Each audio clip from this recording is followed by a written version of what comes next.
Donc la deuxième vision qui va être importante d'acquérir en tant que sorcière du 21e siècle, c'est justement d'apprendre ce langage de la nature. Donc ça, tu l'as déjà peut-être commencé au travers donc de l'audio et du PDF sur la magie des éléments, comment les reconnaître et s'y connecter, que tu as reçu à la suite de ta séance individuelle qui nous a permis de découvrir ta propre magie unique. Donc cette magie justement qui est la prédominance élémentaire de ta constitution.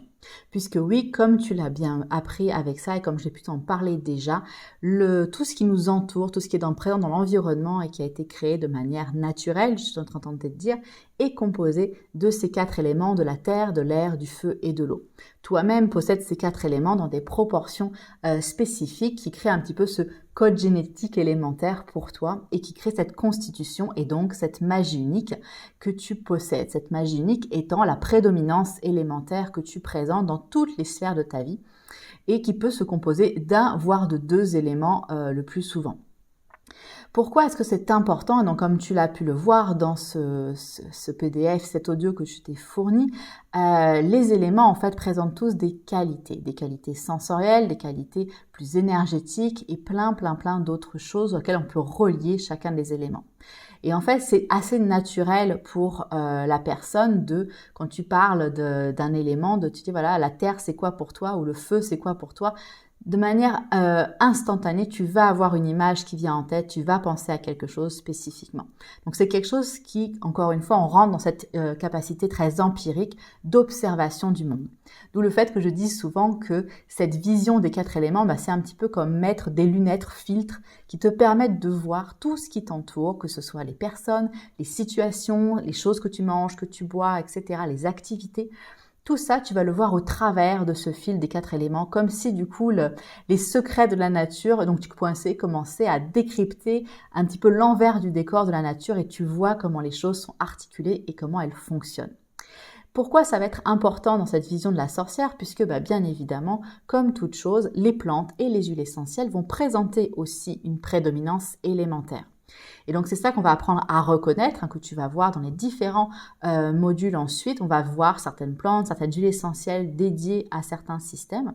Et en plus des qualités médicinales et énergétiques, on verra à quelle prédominance alimentaire. Et donc, ça va permettre de faire un choix plus éclairé pour toi par rapport à ta constitution et par rapport aussi à la problématique que tu cherches à rééquilibrer. Puisque oui, donc ce travail des qualités, comme on va en reparler, est extrêmement important parce que quand on décrit les qualités de quelque chose, ça nous apporte une compréhension beaucoup plus fine des symptômes, des remèdes, du pourquoi je me sens reliée à cette plante et pourquoi non. C'est-à-dire que par exemple, une personne qui va être une personne à prédominance feu, si elle consomme beaucoup trop de choses et de plantes et d'huiles essentielles reliées au feu, ça va venir la déséquilibrer comme tu l'as appris dans cet audio sur la magie des éléments. Et donc, c'est ça qui va te faire dire, si j'aime cette plante plutôt qu'une autre, il y a fatalement en fait une raison et on va découvrir ces différentes raisons, soit à travers donc cette reliance aux éléments, soit à travers d'autres choses dont on va parler un petit peu plus loin. Donc là, l'idée, c'est en apprenant ce langage des éléments, tu vas être plus en synergie encore une fois avec lui, parce que tu comprends comment les choses s'articulent et fonctionnent, et tu vas pouvoir réguler d'une meilleure manière tes problématiques, mais aussi de mieux te réguler en synergie avec cet environnement. Donc voilà pour cette deuxième vision qui doit vraiment être prise comme un jeu. C'est-à-dire que là, je t'invite énormément à vouloir mettre ces lunettes des 4 éléments et à observer ton environnement comme un jeu. Ce n'est pas quelque chose sur lequel on travaille facilement, ce n'est pas un apprentissage par cœur des qualités que tu as pu voir dans le tableau, c'est vraiment plus d'observer d'une autre manière tout ce qui t'entoure et de dire tiens, est-ce que là ce que je mange, il y a une prédominance terre ou une prédominance eau? Est-ce que cette personne, j'ai l'impression qu'elle a un caractère plus feu ou plus air, tu vois? Donc c'est vraiment d'apprendre à regarder différemment les choses et donc de recevoir des informations supplémentaires sur ce que tu peux déjà recevoir par rapport à tout ce que tu sais dans ta manière de fonctionner avec l'environnement déjà.